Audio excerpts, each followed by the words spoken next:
Does the A-10 do left-hand wheels or right-hand wheels?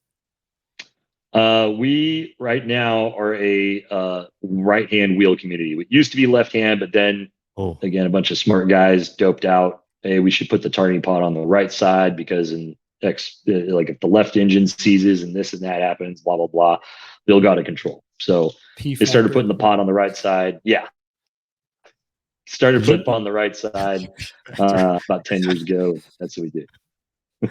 Did you imagine making like people change, like, hey, you're gonna put the radar over your right knee, like, oh man, I don't know what Bender again. I think it plugs into the back of his head and just like reads what's happening. But it's like we had to switch like MFDs where the radar was, like it would be uproar. Yeah. Well, Bender does. Oh, gotcha. That's weird.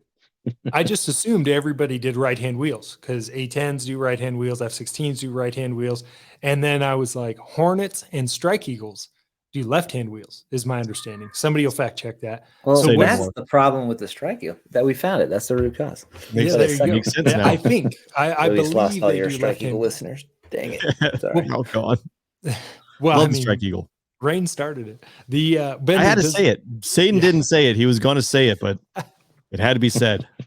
Bender, does the 35? I mean, like CAS wheel with the weird pod under the nose. Not weird, sorry. The pod under the nose. The super advanced pod under the nose. Yes, correct. You are correct. That's like 6 generations less advanced than all of your pods. Well, it's funny. The rest of the glass is like very smooth, and that one is the opposite. But I understand why. So, left-hand wheel, right-hand wheel.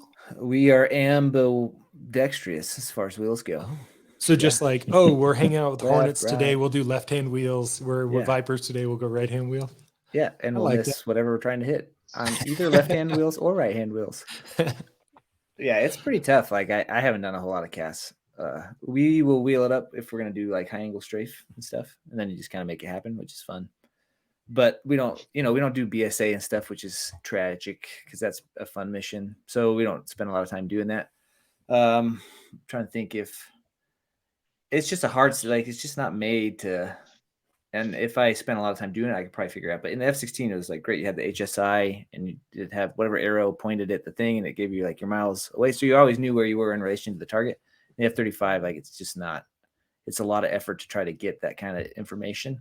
And so just staying in a 5 to 10 mile wheel around something, like I have not been super successful up to this point. So there are different challenges. It's just not made to do that. Like in the F-16, which isn't made to do that like an A-10 is, but even F-16 was much more, it was much more convenient in that regard. Though, so we don't do a lot of wheels now, but we do have GBU-12s, which is, great. It's a very 5th gen weapon. You want to get in there like LO, and then right when you're like 10 miles from the target, you want to open your doors. You want to like release this bomb and then lays it in. It's great. It's awesome. Super LO. Yeah.